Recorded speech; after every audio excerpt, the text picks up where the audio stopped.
আজ আমরা বানাবো নতুন ধরনের একটা বেগুনের রেসিপি, বেগুন ভাপা। চলুন তাহলে রেসিপিটা শুরু করা যাক। তার আগে চ্যানেলটাকে সাবস্ক্রাইব করে নেবেন। চলুন দেখে নিই তাহলে কি কি লাগছে এটা বানাতে। বেগুনটাকে বড় বড় করে কেটে রেখেছি, আর টমেটোটাকে স্লাইস করে কেটে রেখেছি, সাথে দুটো কাঁচা লঙ্কা, আর এখানে পোস্ত আর চাল মগজ বেটে রেখেছি একটাতে, আরেকটাতে সর্ষে বেটে রেখেছি। চলুন তাহলে রেসিপিটা এবার শুরু করা যাক। প্রথমে আমি এখানে একটা টিফিন বক্স নিয়ে নিয়েছি, তাতে সব বেগুনগুলোকে একটা একটা করে দিয়ে দেব। আপনারা আরও ছোট ছোট টুকরো করতে পারেন, আমি এখানে একটু বড় টুকরো করেই দিয়েছি। এরপর পরিমাণ মতো নুন দিয়ে দেব, সাথে পরিমাণ মতো হলুদ দিয়ে দেব। হলুদ দিয়ে তাতে পরিমাণ মতো কাশ্মীরি লঙ্কার গুঁড়োটাও দিয়ে দেব।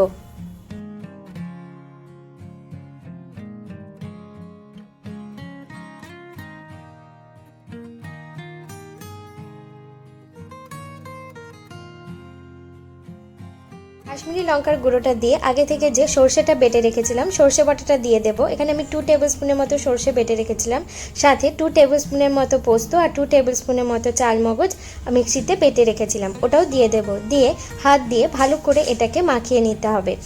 ভালো করে মিক্স করে দিয়ে এখানে ওপর থেকে পরিমাণ মতো সর্ষের তেল দিয়ে দিতে হবে। তেলটা একটু বেশিই দিতে হবে। ওপর থেকে সর্ষের তেলটা ছড়িয়ে এটাকে বন্ধ করে গ্যাসে বসিয়ে দিতে হবে। চলুন দেখে নিই কীভাবে করছি।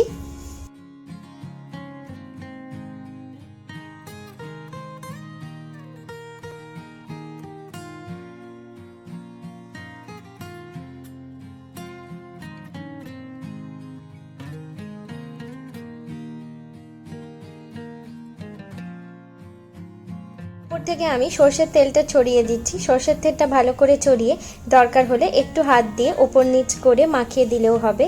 এরপর আগে থেকে যে টমেটোগুলো স্লাইস করে কেটে রেখেছিলাম, ওর ওপরে টমেটোগুলো একটা একটা করে সাজিয়ে দিয়ে দেব। সাথে দুটো কাঁচা লঙ্কা দিয়েছি আমি এখানে। আপনারা যদি ঝালটা বেশি খান তাহলে একটু বেশি দেবেন। দিয়ে টিফিন বক্সটা বন্ধ করে আমরা এটা গ্যাসে বসিয়ে দেব।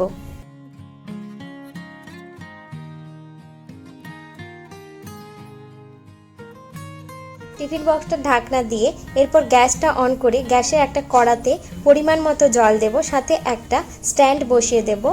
তারপর এই টিফিন বক্সটা বসিয়ে দেব।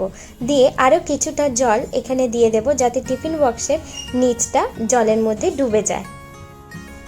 এখানে দেখুন আমি আরও কিছুটা জল দিয়ে দিচ্ছি, যাতে টিফিন বক্সের তলাটা ভালো করে ডুবে যায়। এরপর এটাকে ঢাকনা দিয়ে দেব। ঢাকনা দিয়ে এখানে 10 থেকে 15 মিনিটের জন্য লো ফ্লেমে এটাকে হতে দেব।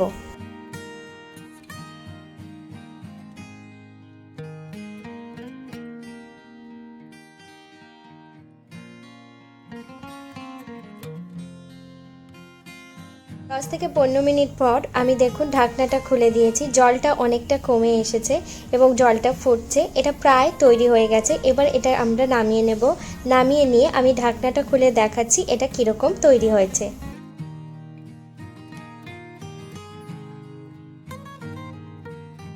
দেখুন ঢাকনাটা খোলার পরেই বুঝতে পারবেন কত সুন্দর করে এটা তৈরি হয়ে গেছে। এটাকে একটা সাইড থেকে কেটে কেটে আপনারা সার্ভ করতে পারেন। টমেটোগুলো দেখে হয়তো মনে হচ্ছে সেদ্ধ হয়নি, কিন্তু টমেটোগুলো খুব সুন্দরভাবে পারফেক্টলি কুক হয়েছে। এই বেগুন ভাপার রেসিপিটা আপনাদের কেমন লাগলো আমাকে কমেন্টের মাধ্যমে জানাতে কিন্তু ভুলবেন না। আর চ্যানেলটাকে সাবস্ক্রাইব করে নেবেন। আমি পারো, আপনারা দেখছেন পারো রান্নাঘর। ভালো থাকবেন, সুস্থ থাকবেন, ভালো ভালো রান্না করতে থাকবেন। বাই।